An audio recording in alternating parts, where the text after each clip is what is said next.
Welcome to my channel. आज के इस वीडियो में हम लोग यूनिट सेकंड स्टार्ट करने जा रहे हैं जो कि फिजिकल फार्मास्यूटिक्स का चल रहा था। इसमें हम लोगों का टॉपिक रहेगा स्टेट ऑफ मैटर। अगर आप लोग हमारे चैनल पर नए हैं तो हमारे चैनल को सब्सक्राइब कीजिएगा और वीडियो को लाइक भी कीजिएगा, साथ में जुड़े रहेंगे, अच्छा रहेगा। ओके, तो अब स्टार्ट करते हैं। यहाँ पे स्टेट ऑफ मैटर इस टॉपिक का नाम है, बाद में प्रॉपर्टीज का सब कुछ देखेंगे। सबसे पहले समझते हैं कि मैटर होता क्या है।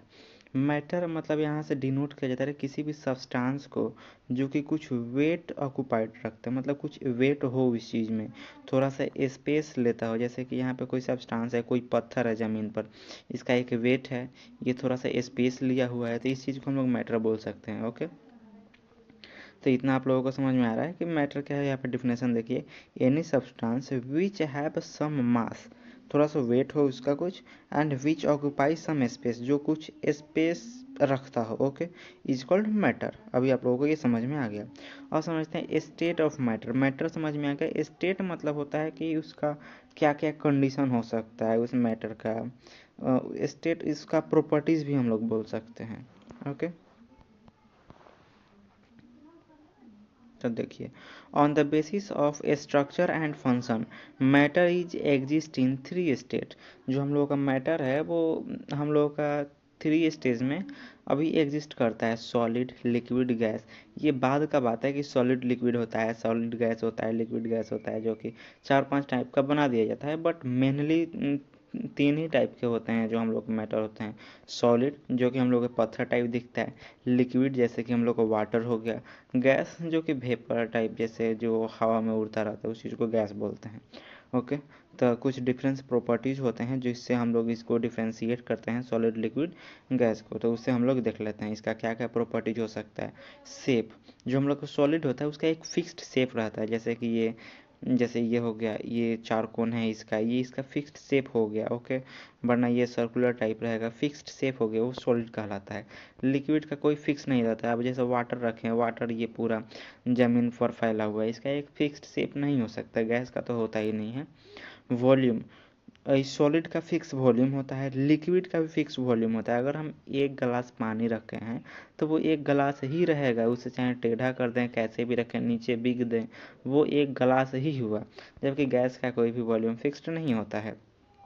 उसी तरह फ्लूइडिटी होता है, इसका इंटरमोलिकुलर फोर्स होता है, जो कि हम लोगों का सॉलिड में मैक्सिमम रहता है, लिक्विड में बहुत कम रहता है, सॉलिड से तो कम रहता ही है, और गैस में होता ही नहीं है, बहुत कम नाम मात्रा का होता है। और इसका पूरा अपोजिट होता है इंटरमोलिकुलर स्पेस, जो कि सॉलिड में बहुत ही कम होता है। इस सॉलिड से ज़्यादा होता है गैस में इंटरमोलिकुलर, और गैस में सबसे ज़्यादा होता है। तो ये उसके कुछ प्रॉपर्टीज़ हैं जो कि आप लोगों को लिख लेना चाहिए। ओके, चलिए, यहाँ पे इतना ज़्यादा हम लोगों को प्रॉपर्टीज देखने की ज़रूरत ना है। वैसे ये एग्ज़ाम में आ भी सकता है, फिर बहुत ही कम चांस है इसका आने का। अगर आ गया तो आप लोग ये ध्यान रखिएगा, ये रेट ऑफ डिफ्यूज़न आप लोग लिख सकते हैं, जो कि हम लोग सॉलिड में होता है बट बहुत स्लो होता है, और लिक्विड में गैस से थोड़ा स्लो होता है बट सॉलिड से थोड़ा फास्ट होता है, और गैस में वेल अच्छा रहता है।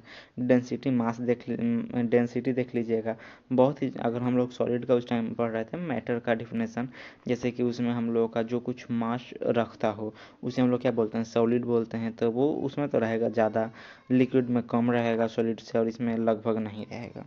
सरफेस एरिया का बात हो गया, जो कि अगर सॉलिड है तो वो उसका एक डिफाइंड स्पेस जो रहता है वो डिफाइंड रहता है सरफेस एरिया, कि ये इतना ही में रहेगा। बट लिक्विड का ऐसा कोई बात नहीं है, और गैस में तो वाला है ही नहीं, वो बहुत ही ज़्यादा ले लेगा। फॉलो प्रॉपर्टी भी, ये आप लोगों को बस सिर्फ नाम से याद है, फॉलो प्रॉपर्टी। फॉलो मतलब क्या, बहाव हो रहा है, उस हिसाब से इसको डिफाइन करना है। ये कुछ कैटेगरीज हैं, इसको आप प्रॉपर्टीज़ हैं, ये आप लोगों को याद कर लेना है, ये देख लेना है। अब समझते हैं गैसियस लॉ क्या होता है। इसमें कुछ नियम्स होते हैं, कुछ साइंटिस्ट आए और उन्होंने अपना नियम दिया। जैसे कि जितने भी यहाँ पे नियम दिए गए हैं, जैसे कि अभी आपका बॉयल्स लॉ हो गया, चार्लिस लॉ हो गया, और क्या है ये, गैसियस लॉ हो गया, अवगाड्रो लॉ हो गया। तो ये हम लोगों को जो भी साइंटिस्ट हैं उन्होंने अपना एक डिफिनेशन दिया, तो वो जो साइंटिस्ट अपना डिफिनेशन देते थे ना उसमें एक चीज़ कांस्टेंट रखते थे। जैसे बहुत सारे साइंटिस्ट हो गए जो कि टेम्परेचर को कांस्टेंट रखें, कुछ प्रेशर को कांस्टेंट रखें, एक चीज़ को कांस्टेंट रख के दूसरे चीज़ का वो डिटरमाइन करते थे। जैसे कि बॉयल्स लॉ हो गया, बॉयल्स लॉ क्या करता है, according to Boyle's law at constant temperature, यहाँ पे जो टेम्परेचर क्या रहेगा वो कांस्टेंट रहेगा। Okay, pressure is inversely proportional to the volume, जो होता है हम लोग का प्रेशर होता है वॉल्यूम के इन्वर्सली प्रोपोर्शनल होता है अकॉर्डिंग टू बॉयल्स लॉ। ये आप लोग को थोड़ा बहुत जो लॉ है वो याद रखना पड़ता है, लगभग 2 मार्क्स में ये आ भी सकते हैं और नहीं भी आ सकते हैं। अगर प्रेशर इंक्रीज होगा तो आपका वॉल्यूम डिक्रीज होगा, सेम यही चीज़ इसमें चलता है। चार्ल्स लॉ में भी उसी तरह रहता है, इसमें आपका प्रेशर कांस्टेंट रहता है और वॉल्यूम डायरेक्टली प्रोपोर्शनल होता है टेम्परेचर के। अगर हम इसमें वॉल्यूम इंक्रीज करेंगे तो ऑलरेडी टेम्परेचर भी इंक्रीज होगा। ये बहुत ही कम चांस है इसके आने का, एवोगाड्रो लॉ आप लोग इसको पढ़ लीजिएगा। अब आते हैं टाइप्स ऑफ सॉलिड के बारे में, जो हम लोग अभी मैटर पढ़ रहे थे। अब उसमें आते हैं सॉलिड। सॉलिड मतलब क्या, जो कुछ स्पेस रखता है, कुछ वजन रखता है, उस चीज़ को क्या बोलते हैं, सॉलिड बोलते हैं। तो इसके कुछ टाइप्स होते हैं यहाँ पे। ओके, एक नंबर में क्या है, क्रिस्टलाइन सॉलिड। क्रिस्टलाइन सॉलिड मतलब ये सॉलिड का वो टाइप होता है जिसमें कि जो एक प्रॉपर साइज में किसी भी चीज़ को मेंटेन किया रहता है, जिसका एक प्रॉपर साइज हो, प्रॉपर शेप हो और उसका अरेंजमेंट किया गया हो एक प्रॉपर मेथड के द्वारा, उस चीज़ को हम लोग क्रिस्टलाइन सॉलिड बोलते हैं। जैसे ईंट, ईंट यहाँ पर रखा जाता है तो ये एक प्रॉपर डिजाइन में रखा जाता है, एक प्रॉपर साइज होता है उसका, तो हम लोग का क्रिस्टलाइन सॉलिड में आता है। Those solid in which crystal are same size and shape and the arrangement of crystal of in a fixed pattern और ज्योमेट्री, ये होता है हम लोग का क्रिस्टलाइन सॉलिड्स। अब इसमें कुछ इसके टाइप्स आते हैं, जैसे क्यूबिक अलग आता है, हेक्सागोनल, ट्राइगोनल, ये कुछ इसका अलग टाइप्स हैं। तो इतना आपको समझ में आया क्रिस्टलाइन क्या होता है। क्रिस्टलाइन के एक फिक्स्ड शेप होता है। अब यहीं पे अगर हम बात करें एमॉर्फस का, तो एमॉर्फस का एक फिक्स्ड शेप नहीं होता है, उसे आप जहाँ से दबाइएगा, जैसे कि ये वो बोलने को होता है सॉलिड या फिर बोलने को होता है सॉलिड, बट वो असल में होता नहीं है।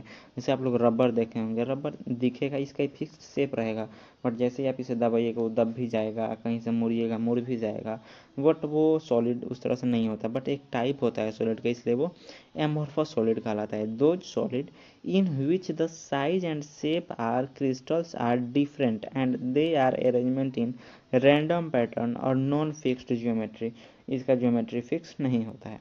अगर क्वेश्चन पूछता है ना तो इसका डिफरेंस पूछ देता है, एमॉर्फस एंड क्रिस्टलाइन सॉलिड का डिफरेंस पूछ देता है। जैसे क्रिस्टलाइन सॉलिड का डिफरेंस क्या पूछेगा, they have a defined shape and geometrical form, अभी हमने बताया कि इसका डिफाइंड शेप एंड साइज होता है बट कि इसका नहीं होता है। ये क्या होता है, एन आइसोट्रॉपिक इन नेचर, ये आइसोट्रॉपिक होता है। Okay, they have a definite heat and fusion, और इसमें नहीं होता है।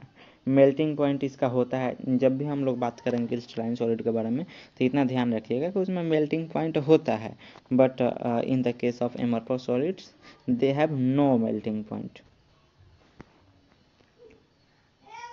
और जो इसमें आपका पार्टिकल्स होता है, जो क्रिस्टलाइन फॉर्म में उसका पार्टिकल्स होता है, वो रिपीटिंग मैनर में अरेंज किया रहता है, जैसे कि यहाँ पे वो एक रिपीटिंग मैनर्स में अरेंज किया हुआ रहता है। बट एमॉर्फस सॉलिड में ऐसा कोई नहीं होता, वो रेंडमली कहीं से भी अरेंजमेंट, अगर यहाँ पे ऐसा है तो यहाँ पे ऐसा हो जाएगा, कहीं से भी कुछ भी उसका साइज आ जाता है, उसको हम लोग एमॉर्फस सॉलिड बोलते हैं। इसका आप लोग पता है कि एमॉर्फस सॉलिड जैसे रबर हो सकता है, ये प्लास्टिक भी में भी आ सकता है, सॉलिड में आपका जैसे पत्थर हो गया, ईंट हो गया, ये सब इसमें आता है।